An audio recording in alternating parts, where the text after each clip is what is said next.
जय भोले की।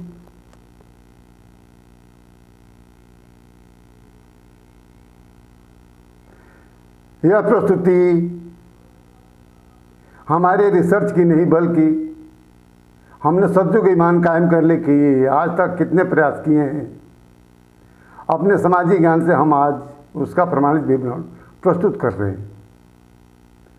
हमारी सभी प्रस्तुतियाँ शिव शक्ति आदि शक्ति मस्तिष्क से उतारी गई हैं, इसलिए इसको समझना कुछ कठिन अवश्य है पर असंभव नहीं। मानव जगत को बुराई और बीमारी रहित करके परमानंद जीवन का सतयुग ईमान कायम करने के लिए हमारे रिसर्च उपलब्धि से अलग कोई दूसरा विकल्प नहीं है। आज भारतीय पूर्ण रूप से विदेशी संस्कार के अधीन आ गए हैं। अगर हम अमेरिका या इंग्लैंड के होते तो आज तक संपूर्ण विश्व पर सतयुग ईमान कायम हो गया होता। ध्यान दें, भारत का कोई भी व्यक्ति रिसर्च करके अपनी उपलब्धि को भारत में सरलता से प्रस्तुत कर ले, यह संभव नहीं, क्योंकि मुझसे पूर्व कई लोगों को अपना रिसर्च प्रस्तुत करने के लिए विदेशी नागरिक बनना पड़ा है। हमारे साथ भी 10-12 वर्ष से ऐसा ही हो रहा है। जैसे हमने अपना पहला प्रार्थना पत्र 2008 में नई दिल्ली एम्स हॉस्पिटल में कैंसर के बड़े डॉक्टर को प्राकृतिक सिद्धांत से कैंसर का इलाज करने के लिए दिया था। उस डॉक्टर का पत्र हमें अवश्य मिला, पर इस पर कोई कार्रवाई नहीं हुई थी। हमारे पास उसके बाद का प्रमाण कांग्रेस शासन में दिनांक 17/12/2012 के दिन हमने प्रधानमंत्री को प्रार्थना पत्र दिया था, जिसका विषय है मानव जगत से बुराइयों और बीमारी समाप्त कर नए युग की स्थापना करना। इसके बाद का प्रमाण 9/6/2014 का है, जिसमें हमने पीएम नरेंद्र मोदी को दिया है। हमारे प्रार्थना पत्र का विषय है कि हमारे रिसर्च के प्रयोगशाला विधि द्वारा मानव जगत से सभी प्रकार की बुराइयां और बीमारियां समाप्त होकर अपने आप युग परिवर्तित हो जाएगा। हमारे इस प्रयोगशाला को सरकार के सहयोग से प्रमाणित कराओ। हमने उसी दिन राष्ट्रपति महोदय एवं मानव अधिकार आयोग को भी इसकी सूचना दी है। सन 2014 में ही हमने पाकिस्तानी दूतावास में प्रार्थना पत्र देकर 2 समय मीटिंग किया है, पर पाकिस्तान का आतंकवाद इसका रिकॉर्ड बन गया।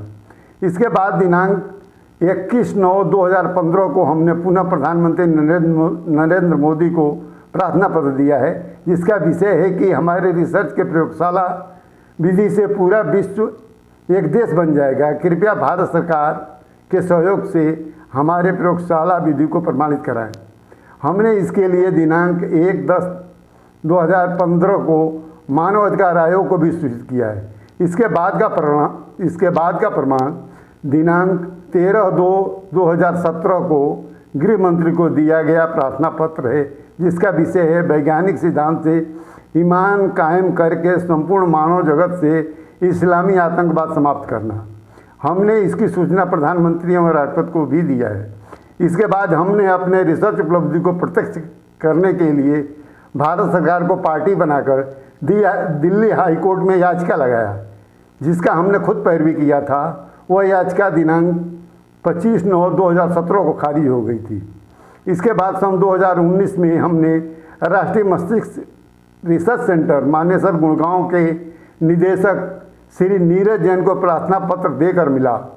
उन्होंने हमें दिनांक 1/10/2018 का प्रमाणित एक पत्र भी दिया है। उनकी वार्ता से हमें महसूस हुआ कि वे किसी दबाव में आकर मुझसे बात कर रहे हैं। उन्होंने हमें सन 2019 के फरवरी-मार्च में अपने वैज्ञानिकों से मिलने के लिए बुलाया था और हम उचित समय पर मानेसर रिसर्च सेंटर भी गए थे, पर हमें अंदर नहीं जाने दिया गया। अपने रिसर्च को प्रत्यक्ष करने के लिए हमने जयपुर, दिल्ली, कुरुक्षेत्र एवं अंत में सन 2020 के फरवरी महीने में पटियाला विश्वविद्यालय में प्रार्थना पत्र दिया हूँ।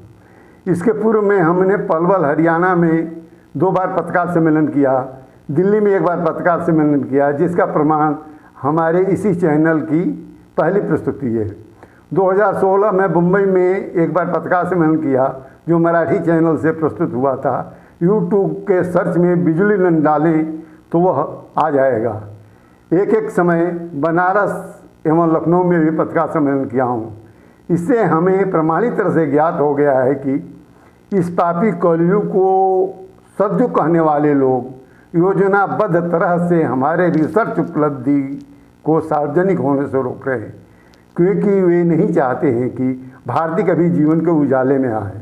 अन्ना हजारे ने दिल्ली रामलीला मैदान में अपने आमरण अनशन के दौरान कहा था कि भारतीय सफ़ेद अंग्रेजों से तो आज़ाद हो गए, पर आज भी काले अंग्रेजों के गुलाम हैं। वह काले अंग्रेज कौन है, इसका खोज आज तक किसी ने नहीं किया है। अर्थात सभी भारतीय किसी के गुलाम अवश्य हैं, पर आज तक कोई भी भारतीय यह नहीं जान सका है कि सभी भारतीयों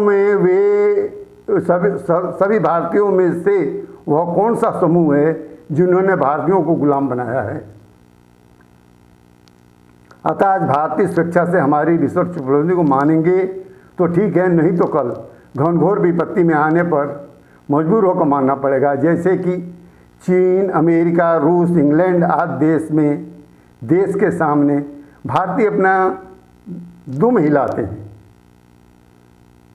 इस पर रजनीश ओशो ने भी कहा है कि भारत स्त्रीलिंग देश है, पर जब हमारी रिसर्च उपलब्धि मानव जगत के सामने आएगी तो संपूर्ण मानव जगत की उपलब्धियां तुच्छ हो जाएंगी और चीन, इंग्लैंड क्या अमेरिका, रूस भी भारत की अधीनता को स्वीकार करने को मजबूर हो जाएंगे और भारत अपने आप ही पुनः विश्व गुरु की गरिमा को प्राप्त कर लेगा। क्योंकि आज तक विकसित देश के लोगों ने धर्म, राजनीति, विज्ञान द्वारा जो भी आविष्कार किया है उसका एक ही उद्देश्य है कि मनुष्य बुराई एवं बीमारी रहित होकर सुख, शांति, आनंद का जीवन व्यतीत करे।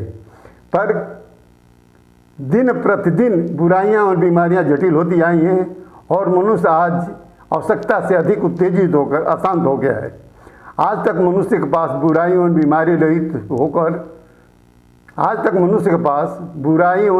रहित होकर सुख, शांति, आनंद का जीवन व्यतीत करने के लिए धर्म, राजनीति, विज्ञान से अलग कोई दूसरा विकल्प नहीं था। तो मनुष्य मजबूर होकर धर्म, राजनीति, विज्ञान के सहयोग से ही अपना जीवन व्यतीत करता था। पर अभी मनुष्य के पास आज के वैज्ञानिक मानसिकता के अनुकूल वह प्रमाणित उपलब्धि है जिसके द्वारा सभी प्रकार की बुराइयां एवं बीमारियां समाप्त करके मनुष्य सुख, शांति, आनंद से भी ऊपर परमानंद स्वर्ग जन्नत का जीवन व्यतीत कर सकता है।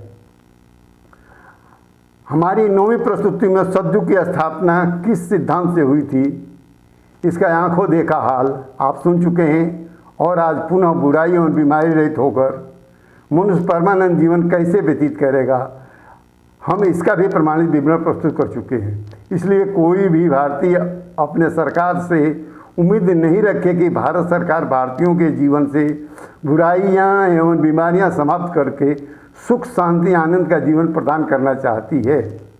अगर आप ऐसा सोचते हैं तो यह आपका सबसे बड़ा भ्रम होगा, क्योंकि भारत सरकार के लगभग 85% लोग नहीं चाहते हैं कि भारतीय कभी भी प्राकृतिक जीवन ज्ञान के उजाले में आए।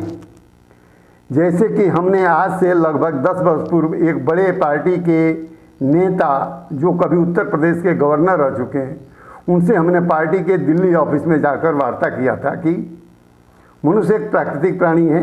आजकल की एक मौसम दुर्घटना से मनुष्य अपने प्राकृतिक जीवन ज्ञान के उजाले से दूर होकर जीवन के अंधेरे में आ गया है। इसलिए मनुष्य के जीवन में सभी प्रकार की बुराइयां और बीमारियां उत्पन्न हो रही हैं।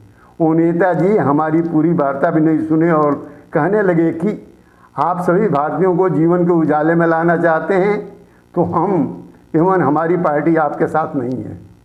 इससे यह प्रमाणित होता है कि सरकार के लगभग सभी लोग यह जानते हैं कि भारतीय अपने जीवन के अंधेरे में हैं और ये लोग नहीं चाहते कि भारतीय कभी जीवन के उजाले में आए। इसलिए सभी भारतीयों को चाहिए कि वो चैतन्य मानसिकता से एक समूह बनाकर भारत सरकार पर दबाव बनाए कि मुझसे पूरे विश्व के मस्तिष्क वैज्ञानिकों के समक्ष मानव के मस्तिष्क परिवर्तन करने की प्रयोग क्रिया का प्रमाणित विवरण प्राप्त करे। अतः कई भारतीयों का संबंध विदेशों में भी है। हम चाहेंगे कि वो लोग भी जन कल्याण में हमारे रिसर्च का अंग्रेजी अनुवाद करके किसी विकसित देश से इस प्रयोग को प्रमाणित कराने की कृपा करें। यह उनके जीवन का सबसे महत्वपूर्ण कार्य होगा। इसके बाद बुराई एवं बीमारी रहित परमानंद जीवन का सतयुग ईमान अपने आप कायम होता जाएगा। जय भोले की